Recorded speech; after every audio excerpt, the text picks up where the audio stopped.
Hello, many thanks for joining us on News Hour 2. My name is Sani Abdulrahman. At the U.S. Embassy at Cantonment in Accra, an air quality monitoring station has been inaugurated.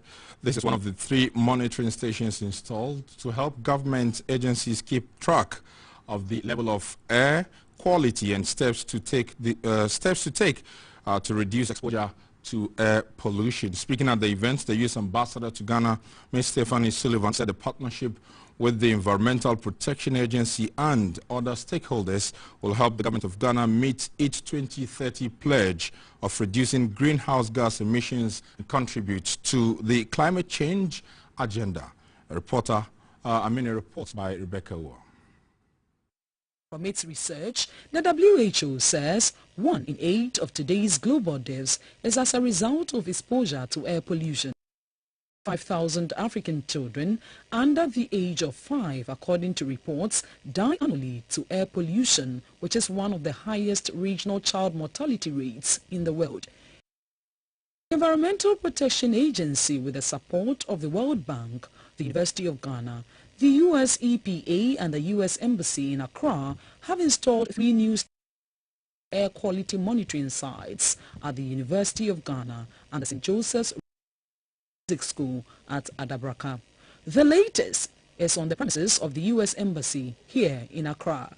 The climate crisis is a global challenge. That we need to work together to protect the environment, improve air quality, and safeguard human health. The government of Ghana has greenhouse gas emissions by 15% by 2030.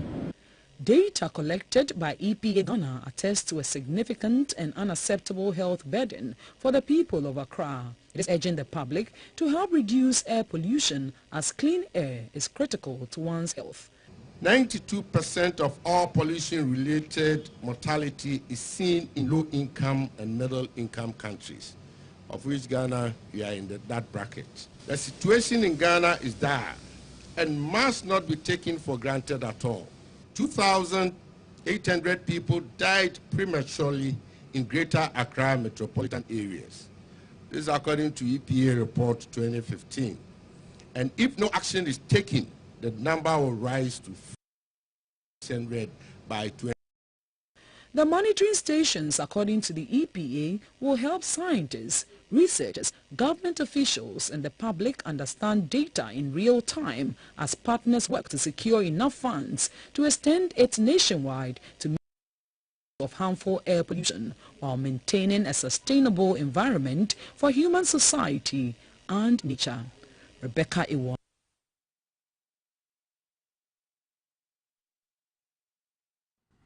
A conversation on improving childhood cancer care in the country has been inaugurated in Accra, building on the capacity of doctors to enable them to diagnose childhood cancers early, improving upon access to expanded infrastructure, medicines and technologies, developing treatment guidelines and mobilizing funding for care, among others, were discussed with the objective of offering patients a better survival. An estimated 90% of children living with cancers are found in least resourced countries and mostly from poor homes. Due to the cost of diagnosing and treating childhood cancers, parents or caregivers either do not seek treatment or report to the hospital late. Some also abandon treatment soon after it starts. The inability of frontline medical doctors to also diagnose the symptoms of children early, coupled with facilities, some setbacks to the survival of patients. The WHO to health and equity for all, including children with cancers, has targeted 60% survival rates for such children, thereby reducing their suffering globally. To achieve its stated goal of improving survival of at least 60% for all children, the objectives of this initiative are to, 1, to increase capacity of countries to provide quality services for children with cancer, and 2, to increase prioritization of childhood cancer at the global and national level. World Child Cancer has over the years supported countries to expand their infrastructure, build on the capacity of medical personnel, and mostly absorb about 60% of the cost of treatment of patients. The regional coordinator of World Child Cancer, Sub-Saharan Africa, Mr. Emmanuel Ayire Adongo, said the huge deficit of diagnostic infrastructure and specialists will require support from corporate bodies. The pediatric oncologist from the Greater Accra Regional Hospital, Dr. Nihat Salifu, said improving the survival of patients requires a comprehensive approach. Disclosing the ordeal parents and caregivers suffer before obtaining true diagnosis for their wards prior to treatment, the Executive Secretary of Lifeline for Childhood Cancer Ghana, Ms. Ikuya Sapong, called for adequate palliative and supportive care to ensure effective management of childhood cancers. The Chief Programs Officer of the Medical and Dental Unit at the Ministry of Health and Radiology Oncologist, Dr. Bafu Ewua, disclosed that Ghana is developing treatment guidelines for pediatric cancers. Discussions are also ongoing to include childhood cancers on the NHIS. The outcome of the dialogue is expected to inform the implementation of the National Non-Communicable Diseases Policy. Sarah for GBC News, Accra. Now, research conducted by Amnesty International indicates that death penalty in Ghana has been frequently used in violation of international law and standards, with its burden falling predominantly on those from disadvantaged socio-economic backgrounds. The last execution in Ghana was carried out in 1993, meaning Ghana is an abolitionist in practice. However, Ghana retains the death penalty, under which prison inmates, for instance, can be executed at any point in time once the president sanctions the warrant for the execution. This year's commemoration of the World Day Against the Death Penalty draws attention to the trauma of women who risk being sentenced to death. We've been joined by Zoom by Director of Amnesty International Ghana, Mr. Frank Doi, to discuss this issue and how we can do away with the penalty in its entirety. Thank you so much for your time, sir.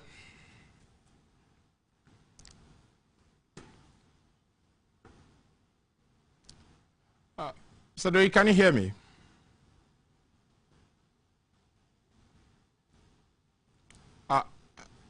If you can unmute for us.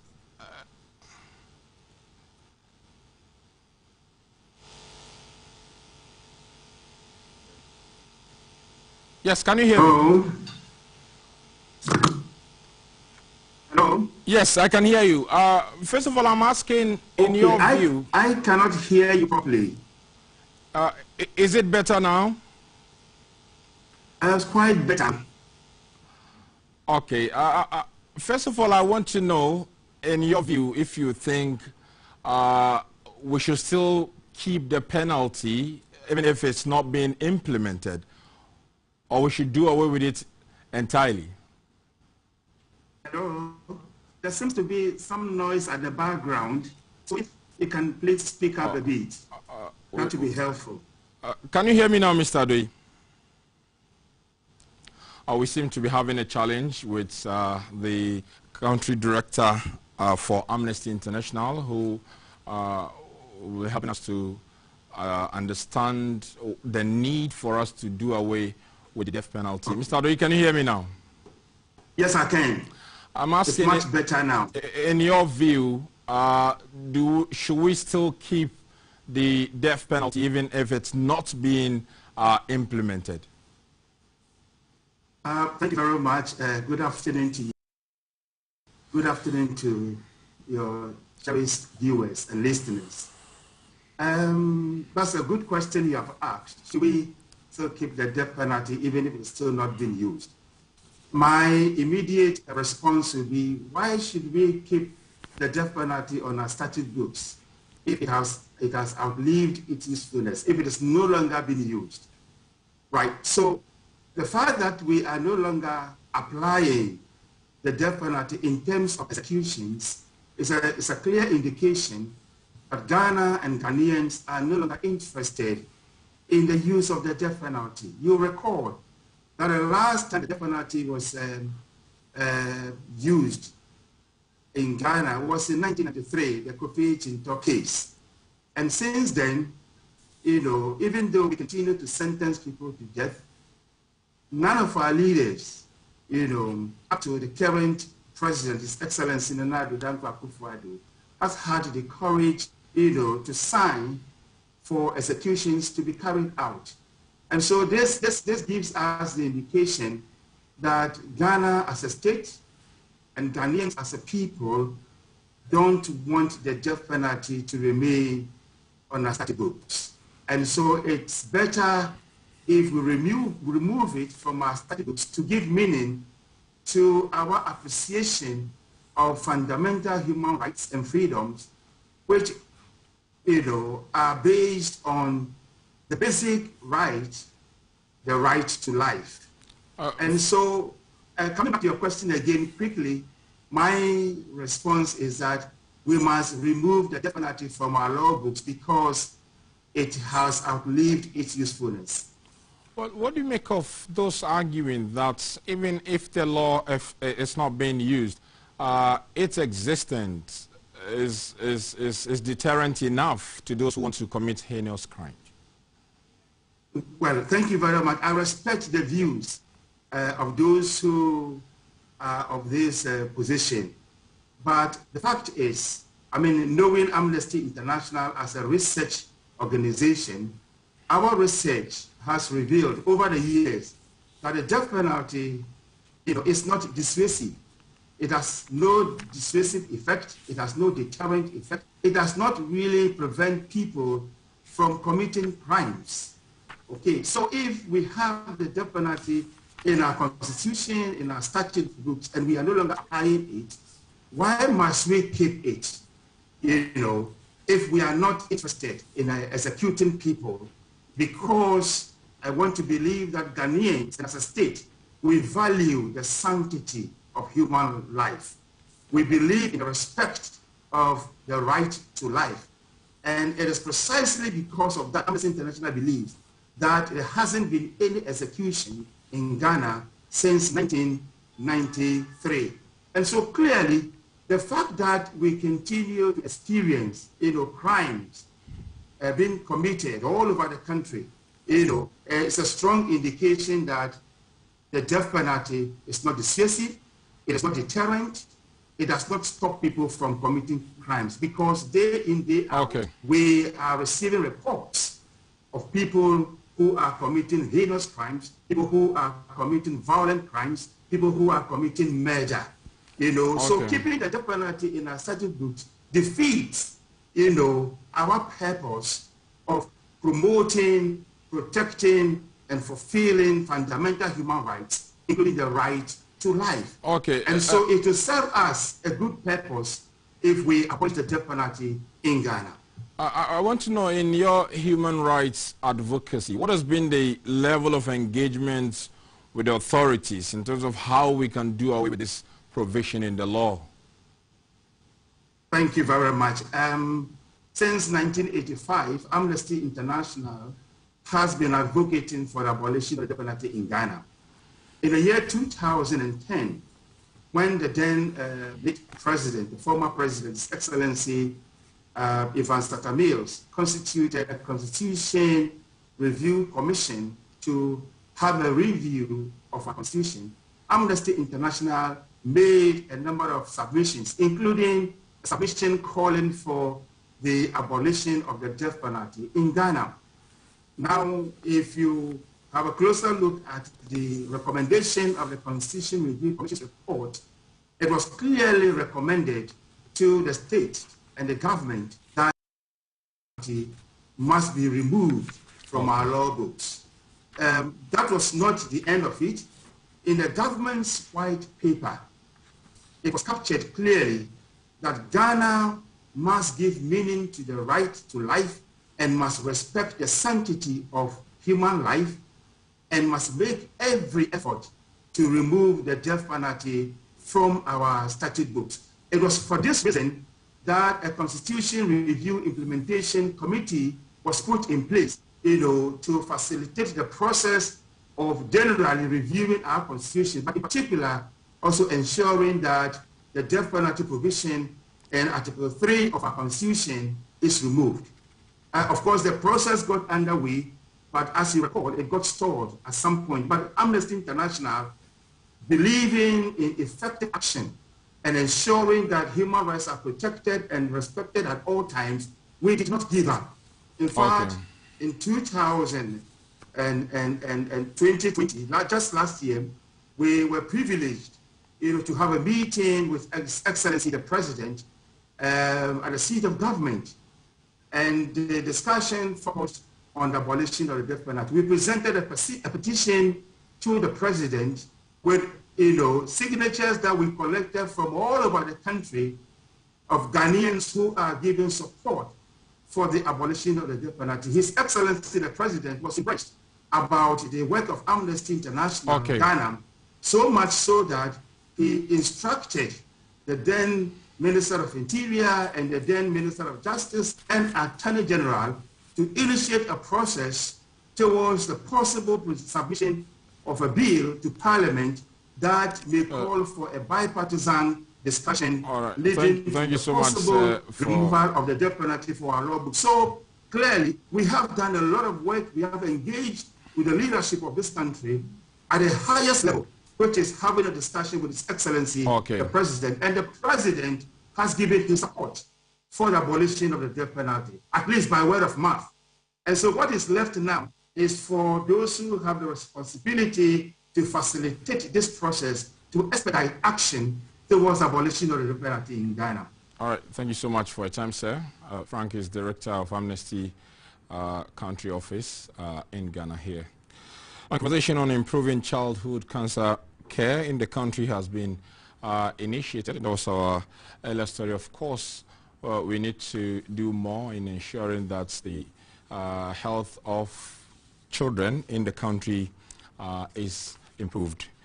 In some of the day's other stories, church leaders in the country have stepped up their pressure on Parliament to speed up the passage of the promotion of proper human sexual rights and Ghanaian family values bill into law.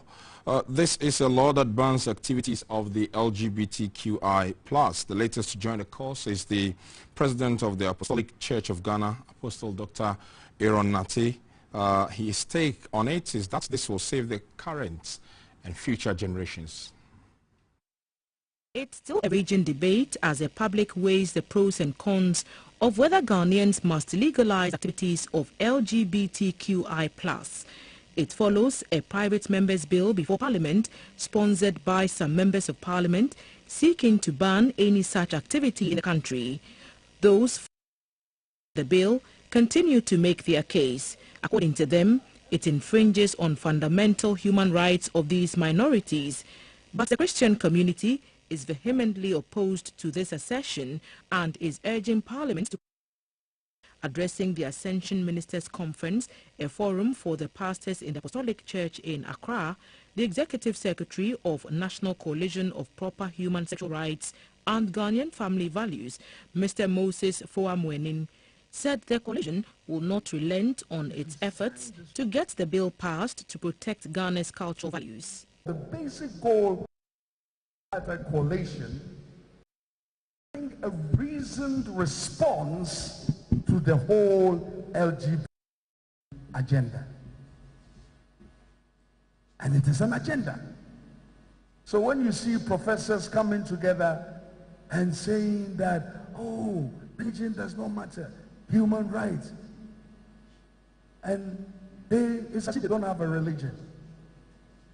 But atheism is also a religion. Hallelujah. The president of the church, Apostle Dr. Aaron Nate Amina, said passing the bill will be a landmark achievement for Ghana to protect future generations. We are not against anyone's rights. We want to protect our nation and ask ourselves, what is safe for this nation? What is right in the eyes of God? We want to preserve our culture. We are an independent nation, and we must preserve our independence. The Ascension Ministers' Conference is an of the pastors in to take stock, commune with God, and decide on how to support development. The Controller and Accountant General's Department says it will not withdraw its directive ordering public sector workers to acquire a national identification card by December 1, 2021 or forfeit their salaries. There have been agitations by a section of government workers and unions since the department issued the directive on Tuesday, October 12, with some asking the Controller and Accountant General to reconsider the directive and withdraw it completely or have the deadline extended. The head of public relations at the department, Mr. Cephas Dosu, reaffirmed the department directive, saying it was the best way to address challenges in government's payroll system. He explained that Section 8, Clause 4 of the Public Financial Management Act 2016, Act 921, mandated the department to, among other functions, receive, disburse and provide secured custody for public funds.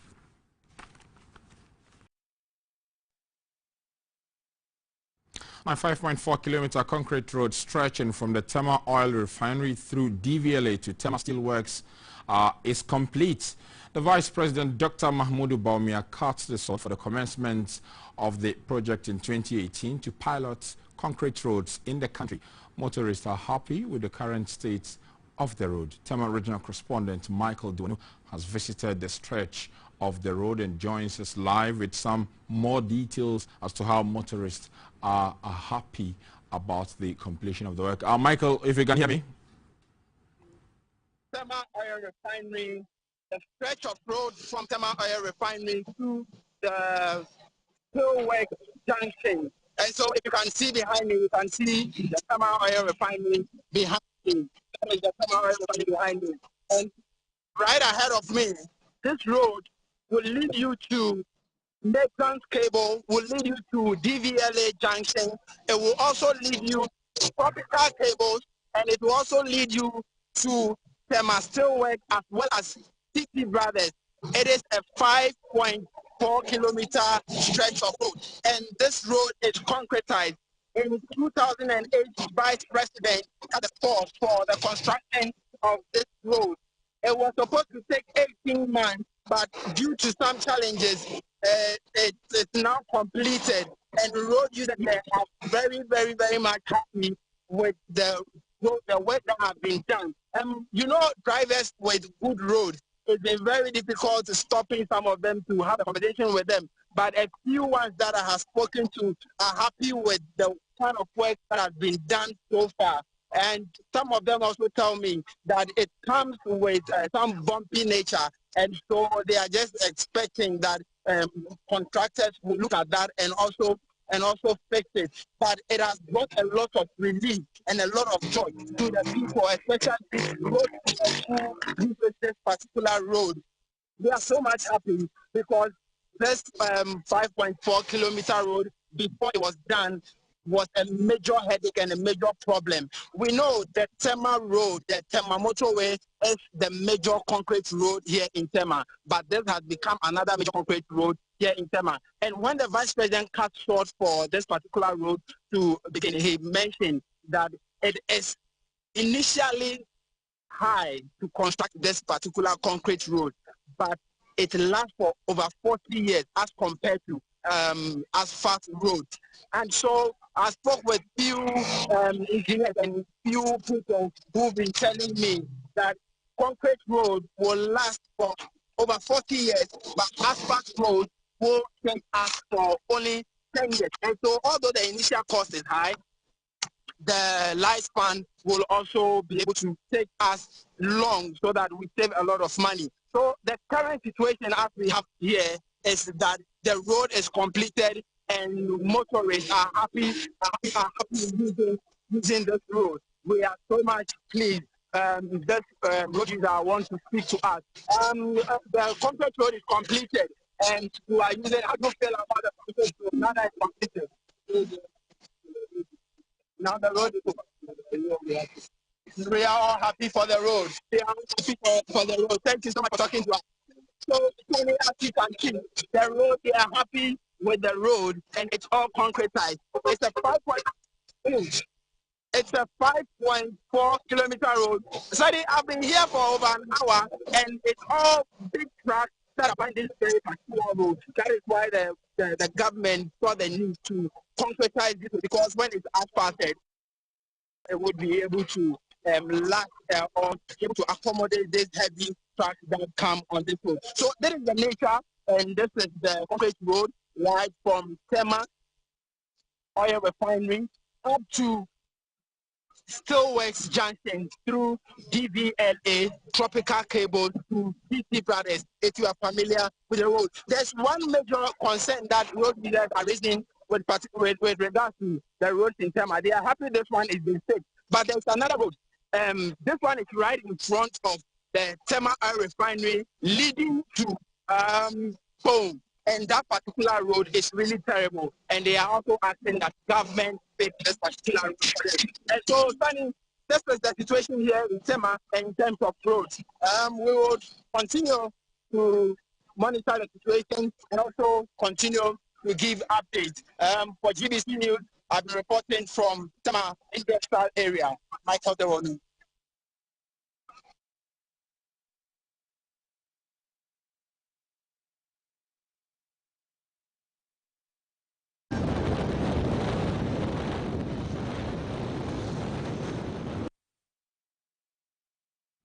Michael is our reporter and has been bringing us up to speed on the road that has been completed in Tema and how it is helping motorists in that part of the town.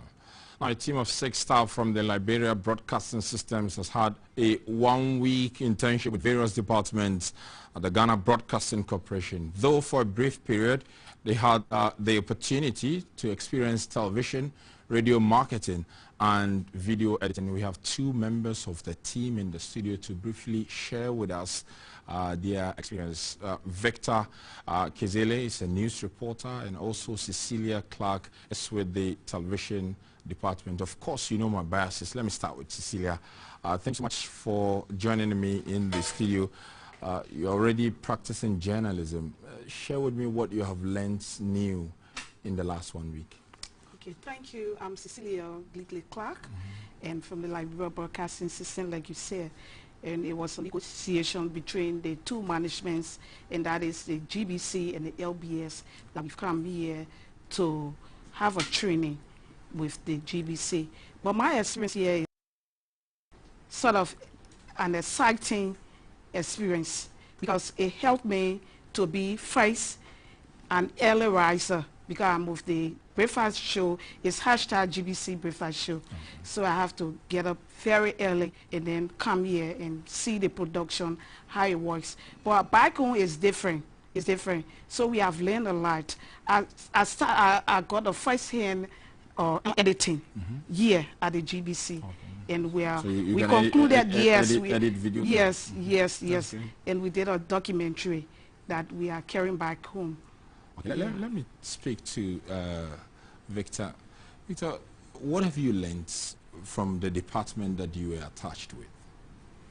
Oh, seriously, I was assigned specifically to the GBC newsroom, as well as I have further insight of news gathering, content, and presentation, and to also be able to have an idea of online reporting and website reporting. So those are some of the areas I was able to navigate through to have a bit of idea to add to my own knowledge. And I was even able to write a sample commentary because I have interest in that area on the education sector in Liberia. Which is here. I was told it would be aired. So actually I learned a lot of things here, and I like the team spirit, the teamwork. The coordination is also one thing I admire. And besides that, the sophistication of all of those gadgets here to enable people do effective work with the news, and the timeliness is something that gave me more courage as a news writer. I want to know how this will impact your work going back home. Oh, frankly, it's going to impact my work. Upon returning home, I'm going to use the expertise gotten here, all of the talents, so as to be able to. Even though in my home I was solely assigned to the newsroom, I've been dealing with news writing, news reporting, but then it's an added advantage to come here for television, at least to have some idea, so that tomorrow the versatility could be there. So I'm impressed. Syria, I want to know the memories you're going home with. You've been in the country at least for a week or more. What will you remember Ghana for when you get back home? What will I remember Ghana, especially the staff at GBC, is the discipline and the dedication. You know, back home is we have a smaller setting. So this brought in my mind and it will enhance my work. But by way of information, I'm the president, the first female president of the Reporters Association of Liberia. Okay. Yes, it's the largest auxiliary to the PUL, the Press Union of Liberia.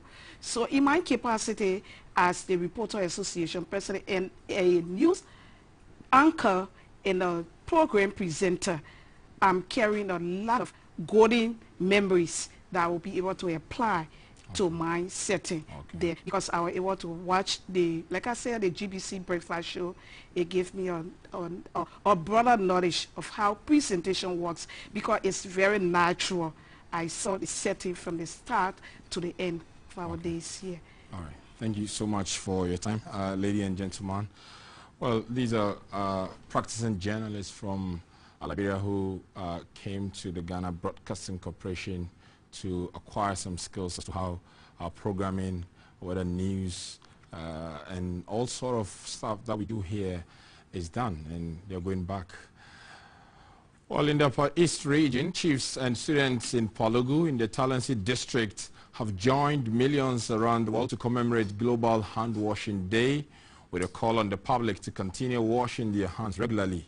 The day, established in 2008, is marked on October 15 every year to increase awareness and understanding of washing hands with soap to prevent diseases and save lives. This year's Global Hand Washing Day was held on the theme, "Our future is hand. Let's move forward together." Speakers at the event underscored the need for government and benevolent organizations to provide residents living in hard-to-reach communities with hand-washing facilities. The move, according to them, will go a long way to stem the spread of the novel coronavirus pandemic, which is currently ravaging economies across the globe. Mr. Sheriff is a senior project officer at CRS Ghana. We want to use this day again to urge and reiterate to our partners, the governments, civil society organizations, all those that are in the fight, good health and well-being of our citizenry, hands, to be able to reach out to the remotest parts with the messages about the importance of hand washing that will help us all to maintain good health and also, curb the spread of the COVID-19. Mr. Prajones Obeng is a hydrogeologist at and sanitary. Let us make hand washing a habit. It must become something you should become addicted to. And I believe that if we do so, when this COVID-19 pandemic broke out, hand washing was something that we could not take out. And even now, it's something we should still continue to adhere to. That as though the pandemic has not totally been eradicated, but this aspect of it that really went very high. I mean, in terms of hand washing, now you see that it's going down, and we are just coming back to, where we were. And I think it is not good enough. Other activities that took place at the event include hand washing sensitization demonstrations, hand washing innovation challenge exhibition, among others. The event was graced by chiefs, opinion leaders in the Talensi district of the Upper East.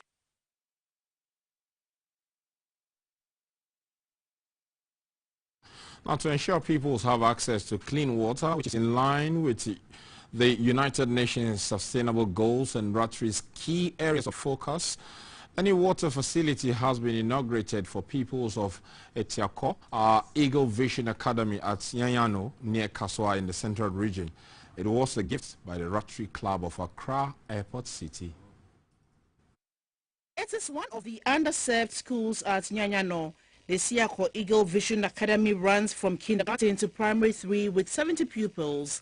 Its poor state and lack of access to potable water and other educational materials affects academic work. Again, with the coronavirus, which places a lot of emphasis on hand washing, it is difficult for those to be done. Upon an appeal, members of the Rotary Club of Accra came to the aid of the school to provide them with a water facility worth 12,000 cedis. The head teacher of the Siako Eagle Vision Academy, Mr. Herbert Mensah, spoke about some challenges they go through to get water. You travel very far distance to go and get water, and then the cost is also very high. The club president of the Rotary Club of Madam Bertha Garte said serving to ensure humanitarian services are provided to advance goodwill is the core aim of Rotary. These kids are children of deprived parents, and whatever we can do to assist, we will do to assist in objectives. A pupil, Nana, for the gift. They planted trees in support of the National Tree Planting Campaign.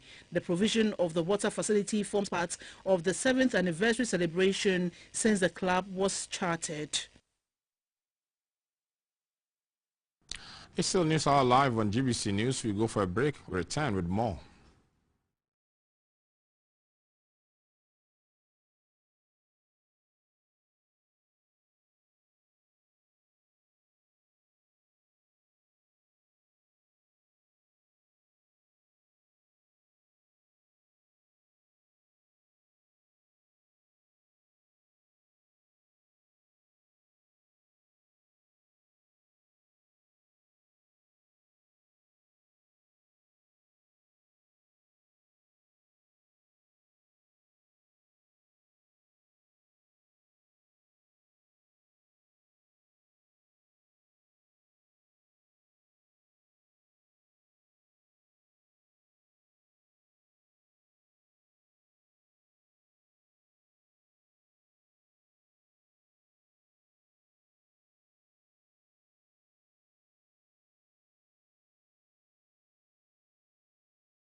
Complimentary breakfast, on-site restaurant, or room service. We've got you covered from Monday to Friday at 6 a.m. with a trusted team. So never skip breakfast. On GTV Breakfast.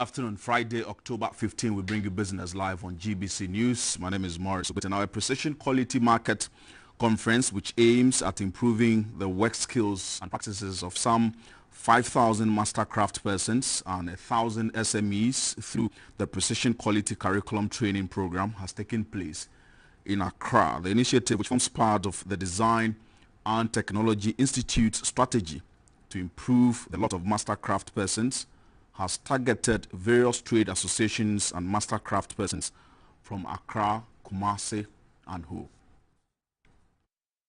Handmade products are fast penetrating the global mainstream, thereby creating a rising demand for technically skilled labor. For most African economies, including Ghana, inadequate training to equip the youth with modern industrial and work-ready skills have become a bane. Poor industry standards, lack of certification, and poor regulatory framework have crippled the competitiveness of entrepreneurs and SMEs. This is the reason the Design and Technology Institute, DTI, is keen on precision quality training for artisans. This called for a curriculum that enhances technical education and training to meet industry requirements, practice and theory to teach the soft skills needed to dominate the skilled sector. Target beneficiaries are master craft persons, SMEs, selected technical universities, trainees in TVET space and the agenda of the Quality Market Conference are a discussion on industry, issues and strategies to attain industry standards through precision quality. The Director General, NDPC, Dr. Kojo Mensah Abrampa, challenged master craft persons to be quality conscious. The Chief Executive of the Institute, Madame Constance Onika, said basically the value addition and a give-back policy for the work done through accuracy. The sort of looking for are quality and fulfilling jobs. Quality begins with you, and it's a mindset shift. When you look at where the world is going, especially the signing of the free trade area, open market. And so if you don't raise your standards, and if you don't look at the quality of your goods and services that are coming out, you'll be left behind. The Director General, Ghana Standards Authority, Professor Alex Dodu, said formalizing the informal sector will bring recognition, quality consistency, add value and increase income. He talked about how the authority will execute the formalization process. We have everything it takes to formalize the so-called informal sector, because they are a formal sector. They are just non-government. And this is being done in the United Kingdom. Second-hand garages get given licenses by the British Institute for Standards. So why should we wait for a long story when it can be short? And when we started meeting the master craftsmen, we were impressed that they were demanding this from us. The conference is aligned to transforming youth TVET livelihood for sustainable jobs project of the MasterCard Foundation's Young Africa Work Strategy. This is to enable some 3 million young people in Ghana, particularly young women, to access dignified and fulfilling work opportunities by 2030. Still talking about standards and quality, the Director General of the Ghana Standards Authority, Professor Alex Dodu, said the authority would support the various trade organizations to improve the standards of locally produced goods and also ensure that all imported products meet the required national standards. Agreed to use our certification regime and our standards and guideline regime to ensure to hairdressers, from people who are producing premixed concrete to all, are recognized by the state, formalized, so that they can also offer business and services to government agencies and the private sector and get rewarded. This is the pledge made by the Director General, Professor Alex Dodu, as Ghana joined the rest to mark the World Standards Day in Accra. The Deputy Minister for Trade and Industry, Mr. Mike Ochibefi, called for internationally recognized safety procedures and standards in the area of robotics as the world has now shifted towards artificial intelligence. In the environment of artificial intelligence, standards, security measures ensure data security and acts as a deterrent to hackers, while internationally recognized safety procedures in the field of robotics ensure of interaction and human safety around robots at lower cost. This, in effect, means standards by collaborative effort to be developed and accepted as international benchmarks, which inherent confers on manufactured goods and services international recognition, legitimacy, marketability. A flag was hoisted to commemorate the day. In Standards Day is a day celebrated internationally each year on 14th October to honor the experts who develop voluntary standards within standards development organizations such as the International Organization of Standardization, IA. Before we go for the weekend, let's go to the interbank forex market, where the dollar is trading at 5 cedis 88 pesos to the local currency, and the pound sterling at 8 cedis 4 pesos. The euro is going for 6 cedis 81 pesos. On the international commodities market, the price of light crude increased 75 cents per barrel to close at $82.06 a barrel.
National news is after this break. Stay with us.